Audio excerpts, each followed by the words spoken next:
श्री मिश्रा जी, आज बहुत बड़ा दिन है आपके लिए। आपको डिस्टिंग्विश्ड अलमनस अवार्ड आपके खुद के अल्मा मेटर से मिला है।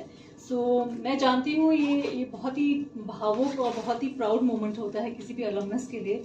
आपके इसके ऊपर क्या विचार हैं? नहीं गौरी जी, बिल्कुल ठीक आपने कहा। यहाँ मैं 16 साल की उम्र में पढ़ने के लिए आया था और बहुत कुछ चीजें सीखा। बहुत अपनी लाइफ का हमारा एक बहुत वैल्यूएबल टाइम, जो formation of values, ethics, commitment, drive, sense of excellence, बहुत सारी चीजें हमने यहाँ पे हासिल की।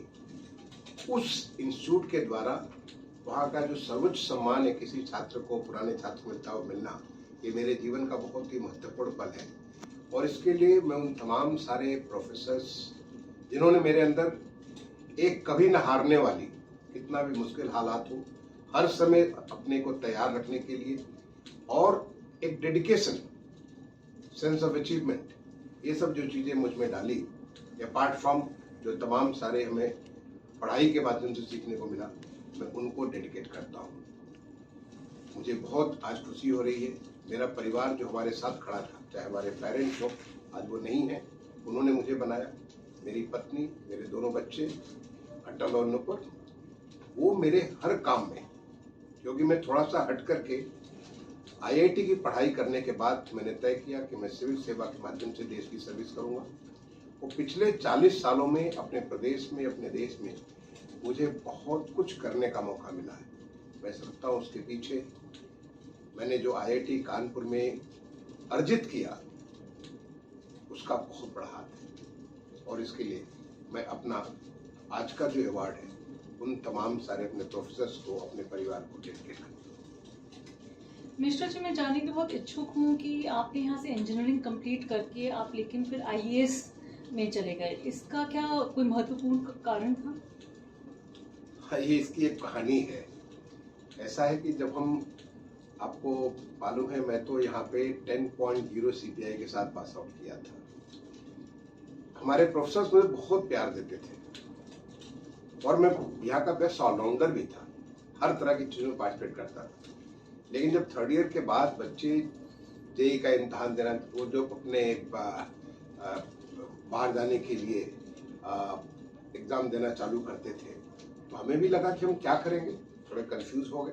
तमाम सारे प्रोफेसर से मिले, हर लोगों के अलग अलग उत्तर होते थे, लेकिन सबका ये होता था कि तुम जाओ अमेरिका, जाके वहाँ की बेस्ट यूनिवर्सिटी में तुम जा सकते हो, बेस्ट कर सकते हो। इनफैक्ट उस जमाने में अमेरिका जाना ही हर एक आईआईटी वालों का लक्ष्य हुआ करता था। मेरे साथ 60 लोग थे हम इलेक्ट्रिकल इंजीनियरिंग में, जिसमें 50 से ज्यादा लोग पहले ही राउंड में चले गए थे, अमेरिका चले गए थे। लेकिन मुझे अपने प्रोफेसर से जवाब मिलकर लगता था जैसे कि अभी भी मैं भूखा हूँ। मेरा मन संतुष्ट नहीं होता था, खाना तो खा ले लेकिन संतुष्ट नहीं होता था। मुझे असली जवाब मिला प्रोफेसर वी राजा रमन, जो कि फादर ऑफ कंप्यूटर्स कहते हैं। आज भी मैं जब कभी बैंगलोर जाता हूँ, मैं कभी ये छूटता नहीं है कि जाकर के प्रोफेसर राजा रमन का चरण स्पर्श करूँ, मिसेज राजा रमन का चरण स्पर्श करूँ, कि उन्होंने हमारी जिंदगी में एक बहुत जो बड़ा योगदान दिया। प्रोफेसर राजा रमन से जब मैंने ये बात कही, उनका मैं कोर्स किया था कंप्यूटर साइंस का, तो उन्होंने कहा कि आखिर तुम क्या चाहते हो जिंदगी से। मैंने उन्हें बताया कि सर, मैं तो, देश ने मुझे इतना कुछ दिया है, मैं आज जहाँ पे गांव से निकल करके मैं यहाँ पहुंचा हूँ, मैं चाहता हूँ अपने देश के लिए कुछ करूँ। मैं चाहता हूँ अपने परिवार के लिए, मैं बहुत साधारण परिवार से, अपने परिवार के लिए कुछ करूँ। मैं चाहता हूँ कि यहाँ पे बहुत कुछ खुशहाली ला सकूँ, कुछ अच्छा काम कर सकूँ। तो बोले फिर तुमको अमेरिका जाने की बिल्कुल जरूरत नहीं। अगर तुम अमेरिका जाओगे तो तुम बहुत पढ़ने में अच्छे हो, तुमको वहाँ की पढ़ाई अच्छी लगेगी, फिर जब काम करोगे वहाँ का काम का वातावरण अच्छा लगेगा, तब वो हिंदुस्तान नहीं था जो आज का हिंदुस्तान है। तो बहुत फर्क था। तो उन्होंने कहा कि तुम्हें वो सब अच्छा लगेगा, फिर तुम्हारी शादी होगी, तुम्हारी पत्नी, चाहे वो विदेशी हो चाहे देसी हो, उनको यहाँ आना अच्छा नहीं लगेगा, फिर बच्चे होंगे, बच्चों को अच्छा नहीं लगेगा, और तुम एक N+1 सिंड्रोम में फंस जाओगे। हर बार यही सोचोगे कि चलो अगले साल चलते हैं, और कभी नहीं आओगे। तो ना तुम अपने देश के लिए कुछ कर सकोगे, तुम अगर बड़े काम करोगे तो तुम डिफेंस के लिए ऐसे काम करो जो हिंदुस्तान के खिलाफ प्रयोग होगा। तो इसलिए उन्होंने कहा कि तुम्हारे लिए हिंदुस्तान में रहना ठीक होगा। और तब मैंने निर्णय लिया कि मैं सिविल सर्विसेज का इम्तहान दूंगा, और मैंने दिया। और पहले ही अटेम्प्ट में, क्योंकि 1983 बीटेक किया और 1984 में मैं आईएएस में पहुंच गया। मैं ये जानना चाहूँगी, जैसे ये हर प्रश्न मैं पूछती हूँ अपने हमारे यहाँ के अलमनस से कि आपने कुछ ऐसे किस्से कहानियाँ बताई हैं आपके हॉस्टल के, और दिल खोल के बताइएगा। देखिए ऐसा है, यहाँ तो हम लोग का, मैं हॉल 3 में हुआ करता था और मेरा पहला कमरा था। मुझे ख्याल है रूम नंबर 134, अगर मैं ठीक से याद हो तो पहला ही कमरा, घुसते ही पहला कमरा होता था। अब मैं गांव से आया, उसके बाद फिर मैं जिस स्कूल में पढ़ा, सरकारी स्कॉलरशिप पे रांची में पढ़ा, वो पूरा बॉयज का स्कूल था। लड़कियों से कोई मेरा दूर दूर का रिश्ता नहीं था। और यहाँ आईआईटी में भी लड़कियां कमी थी, लेकिन हम लोग को लड़कियों से बहुत डर लगता था। Let me tell you, let me admit, पढ़ने बहुत अच्छा था। जब मेरे कमरे में एक दिन हमारी क्लासमेट गीतिके चड्ढा, वो एक दिन कुछ पूछने आ गई मेरे को, क्योंकि आईआईटी कानपुर का वातावरण बहुत ही खुला हुआ वातावरण था। यहाँ अंतर नहीं होता था लड़के लड़कियों में, लड़के भी गर्ल्स हॉस्टल में जाते थे, लड़कियां भी हमारे हॉस्टल में आती थी। वो कुछ पूछने मेरे कमरे में आ गई। मेरा रूममेट था उदय शंकर, मैकेनिकल इंजीनियरिंग का, वो कमरा छोड़ के चला गया। मैं लेट मी टेल यू, उस दिन मुझे लगा कि मेरा तो मुंह से आवाज नहीं निकल रही थी, इतना मुझे डर लग रहा था, इतना डर रहा था। और गीत के समझ गई थोड़ी देर में, तो पूछने आई थी कुछ, वो समझ गई कि इसका तो बिल्कुल हवा उड़ गया है। मैं बाहर निकला, जब वो गीत के थोड़ी देर में निकल गई, और उसके बाद मेरी इतनी रैगिंग की हमारे दोस्तों ने कि मैं कह नहीं सकता। ऐसे बहुत सारे किस्से कहानियां, मैं तो इतना मजे करते थे हम लोग। जब हॉल 3 में जब बिजली चली जाती थी, तो हॉल 3 और हॉल 2 दोनों बच्चे सारे छत पे चले जाते थे। और हॉल 3 का टेम्पो हाई है, हॉल 2 का टेम्पो हाई है, और फिर इतनी सारी गाली गलौज, इतना सारा कुछ करते थे। यहाँ जो हम लोग का जो मूवी के बारे में, मैं बड़ा एक्टिव हुआ करता था, बहुत सारे कल्चरल एक्टिविटीज में मैं भाग लेता था। लेकिन एक स्पिरिट हम लोग की हमेशा रहती थी, साथ साथ काम करना। मुझे ख्याल है मैं फर्स्ट ईयर में ही कानपुर से लखनऊ की एक दौड़ हुई, और मैं उसमें पार्टिसिपेट किया। उसमें कई लोग भाग लिए थे, जिसमें 3 लोगों ने पूरा दौड़ किया। पहले दिन हम लोग यहाँ से गए थे और जाके अपटॉन में ठहरे थे।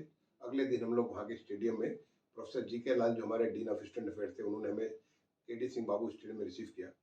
और जब हम लोग वहाँ पहुंचे, इतना आनंद आया, इतना बड़ा अचीवमेंट हुआ। यहाँ से मैं साइकिल से मैं खजुराहो गया, और हम ऐसे ग्रुप करते थे, सारे लोग खजुराहो जाके साइकिल से जा रहे हैं, वहां से पूरा लौटने के बाद आपको बताओ, इतना अच्छा, इतने साइकिल चलाते चलाते ऐसा हो गया था कि रात में सोते थे लगता है कि हम साइकिल चला रहे हैं।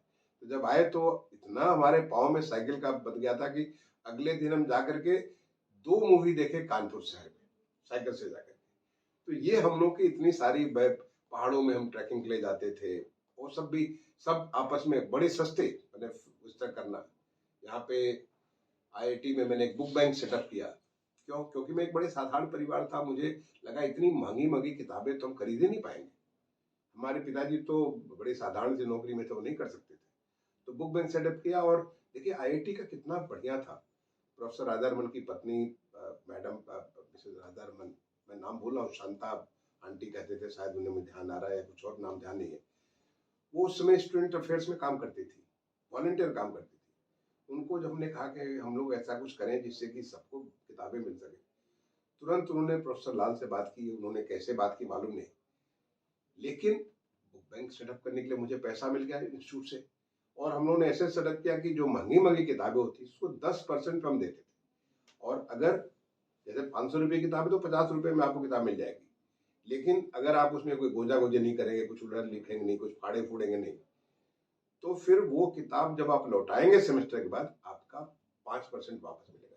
यानी 25 रुपये को वापस मिल गई, केवल 25 रुपये की किताब पे पूरा सेमेस्टर आपका निकल गया। मुझे मालूम नहीं कि आज की डेट में बुक बैंक है कि नहीं, लेकिन मुझे तो ये पूरा, मैंने वो बुक बैंक बढ़ता ही चला गया, और पूरे 5 साल मेरी बहुत मदद किया। हमारे जैसे बहुत सारे बच्चे थे यहाँ पे, जो कि ऐसे वातावरण से, साधारण से, ऐसे अपने परिवेश से आए थे, उन सबको किताब का बड़ा मदद मिलता था। हम लोग लाइब्रेरी में रात में 12 बजे, पहले बार सुना कि लाइब्रेरी में 12 बजे तक, कंप्यूटर सेंटर में रात भर काम करना। जब पहले बार यहाँ पे डेक्टेन आया था हमारे समय में, हम लोग फोर्ट्रान किया करते थे, पुराना पुराना कंप्यूटर सिस्टम होता था। हम लोग देखने गए, डेक्टेन इतना बड़ा अमेरिका से सिस्टम आया हुआ है, वो भी इतना यूज होता था। आज हमारे पॉकेट में डेक्टेन से कितने गुना ताकतवर हमारे पॉकेट में मोबाइल फोन पड़ा हुआ है। तो हमने उन चीजों को देखा और हमारे प्रोफेसर्स, जब हमारा तो जब हॉलीडे हुआ करता था, क्या कमाल की चीज होती थी। सारे प्रोफेसर्स, उनकी पत्नियां, लोग आते थे हमारे साथ, बहुत अच्छा फील होता था उनके साथ करने के लिए। ऐसे जब हमारा जो इलेक्शंस होते थे, इलेक्शंस के बारे में हमें मतलब कितने सो बॉक्स वगैरह की जो चीजें होती थी, कितनी चीजें हमें सीखने को मिली। मतलब मैं कह नहीं सकता, काउंटलेस हमारे पर्सनालिटी में, हमारे सीख में। तो जो लोग कहते हैं कि आपने आईआईटी के बाद सिविल सर्विसेज किया, मैं मेरा सिविल सर्विसेज में जो कंट्रीब्यूशन है वो आईआईटी की लर्निंग, मैं हर जगह जो चाहे वो चर्चा करना हो, कुछ निर्णय लेना हो, हर चीज के बारे में मैं उस आईआईटी की लर्निंग का हर जगह प्रयोग करता हूँ। पूरी टेक्नोलॉजी का जो हम उसका सारा सारा प्रयोग करते हैं। तो यहाँ के इतने सारे अनुभव में कितना सारा बता सकता हूँ। अगर आप कोई स्पेसिफिक चीज जानना चाहते हैं, मैं सेक्रेटरी मेस का भी देखता था, हॉल 5 में देखता था।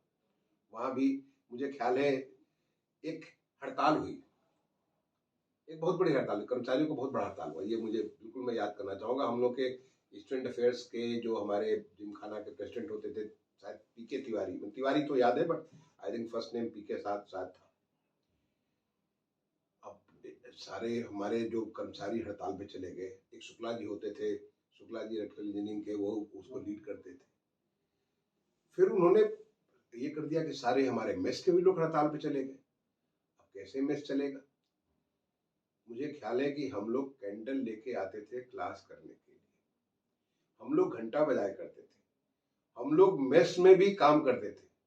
और मेस में हमारे प्रोफेसर्स या हमारे प्रोफेसर्स की वाइफ्स वगैरह, तो एक प्रोफेसर ने पता चला कि 5 किलो लौंग का ऑर्डर कर दिया।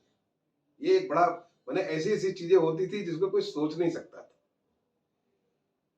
लेकिन जो हम लोगों ने मेस को चलाया, नतीजा इसका हुआ कि बहुत थोड़े दिन के भीतर हड़ताल टूटी और फिर से लोग सारे काम पे वापस आ गए।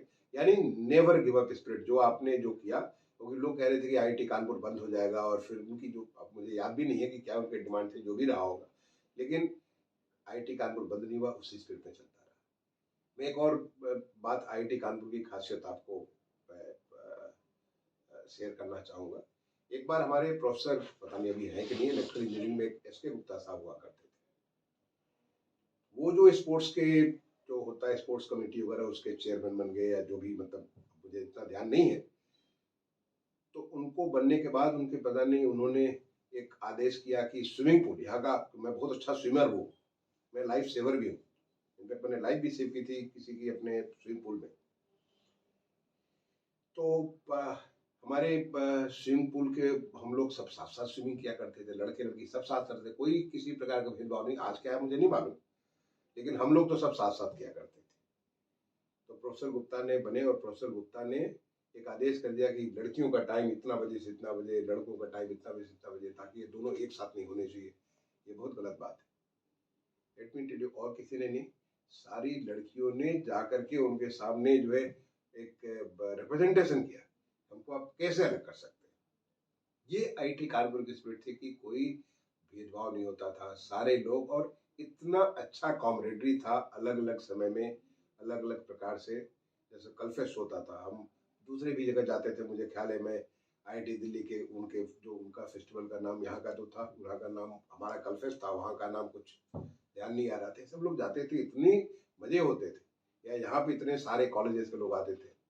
तो हर एक चीज आईआईटी कानपुर की एक एक अनुभव मैं समझता हूँ कि बहुत ही खास है, और वो हम लोग को बनाता है। और मैं सोचता हूँ कि हर आईआईटी कानपुर का बंदा चाहे कहीं भी होगा, उसका जो अप्रोच होगा कि चाप दिए। मेरा आखिरी प्रश्न है आपसे कि आज के दिन आप हमारे आईटी के छात्रों को क्या मैसेज देना चाहेंगे? मैं मैसेज ये देना, पहले तो मैं आईआईटी के छात्रों को भी देख रहा हूँ, बहुत बड़ा परिवर्तन हुआ है।